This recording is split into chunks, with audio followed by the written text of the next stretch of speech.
Ce recueil aider le lecteur à mieux comprendre l'amour et la bonté de Dieu, à correspondre toujours davantage à la grâce déposée en chacun de nous, en pénétrant plus profondément au cœur du mystère de l'Église par la communion des saints. Que Notre-Dame des Anges bénisse ceux qui le liront. Assise, 14 juillet 1982, Sœur Lucienne Youenou, FMM. Le portrait de saint François.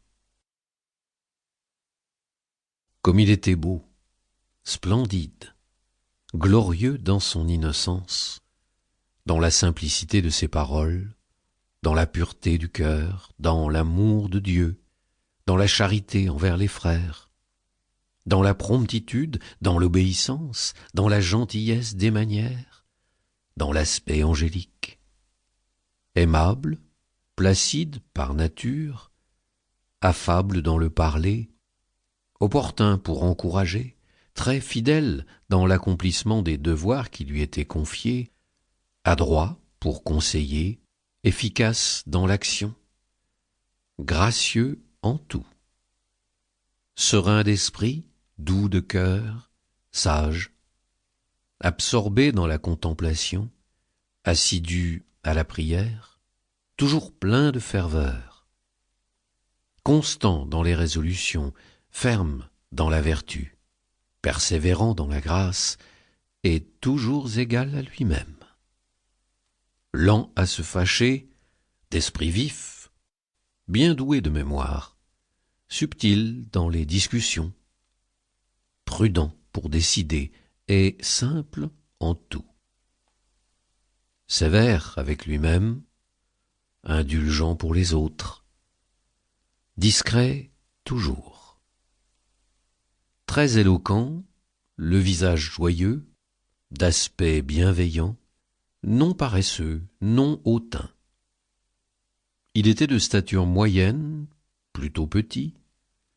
Il avait la tête régulière et ronde, le visage un peu allongé et saillant, le front petit et plat, selon la grandeur des yeux noirs et pleins de simplicité, les cheveux noirs, les sourcils droits, le nez régulier, mince et droit, les oreilles détachées mais petites, les tempes plates, la parole apaisante, ardente et pénétrante, la voix vibrante, douce, limpide et sonore, les dents serrées, régulières et blanches, les lèvres fines et minces, la barbe noire et clairsemée, le cou fin, les épaules droites, les bras courts, les mains petites, les doigts effilés, les ongles saillants,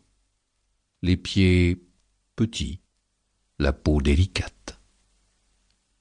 Décharné, grossièrement vêtu, il dormait peu, il donnait tout. Dans son humilité, il se montrait doux avec tous, s'adaptant sagement aux coutumes de chacun. Le plus saint parmi les saints, il semblait, parmi les pécheurs, être comme l'un d'eux. Thomas de Celano.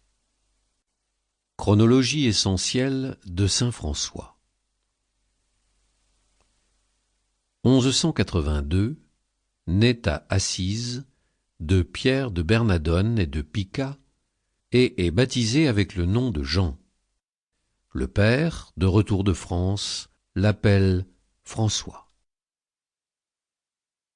1205. Parti d'Assise pour rejoindre l'armée de Gauthier de Brienne dans la Pouille, à Spolète, un signe mystérieux le fait retourner dans sa patrie. Après une grave maladie, le crucifié, dans la petite église de Saint-Damien, lui dit « Va, François, et répare ma maison qui menace ruine. » Ne comprenant pas la signification exacte du commandement, il devient restaurateur d'église. 1208, 24 février.